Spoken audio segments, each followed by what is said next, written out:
Designed to bring new life to West Louisville is being met with resistance and controversy.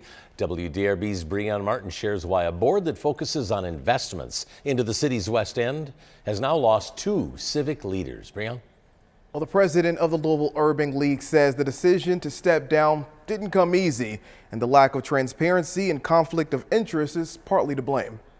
President of the Louisville Urban League, Sadiqa Reynolds, and Director of Investment, Christina Shadle, resigned from a controversial West End TIF board last weekend. Reynolds serves as a Louisville branch director for the Federal Reserve Bank of St. Louis. She said she left the TIF board after being told in late August by the Federal Reserve that holding both positions would not be possible. We later learned that as a board member of the Fed, I could not represent the Federal Reserve Bank on any issues related to money. The two were among Kentucky Governor Beshear's initial appointments to the West End Opportunity Partnership that oversees spending tax revenue in the 9 West End neighborhoods. The partnership was developed as part of a state law that was passed by lawmakers during the pandemic. So I find it very difficult to be affiliated with a situation where there's constantly a sense that everything is being rushed and we need to move to the next agenda item.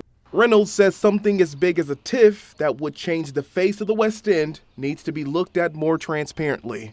An example she gave was how each board member was asked to approve operating bylaws after only receiving them the night before a meeting. Sometimes you just don't know what you don't know. You don't realize all of the pre-work that went into the bylaws. WDRB spoke with neighbors who still have a lot of questions about how the economic initiative could affect their neighborhoods, and Reynolds is hoping they get answers.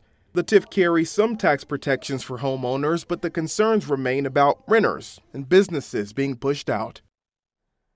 Now, there are 10 other business and community leaders here that make up this board overseeing the partnership. And for the next 20 years, 80% of new tax revenue collected in the development area will stay in the West End.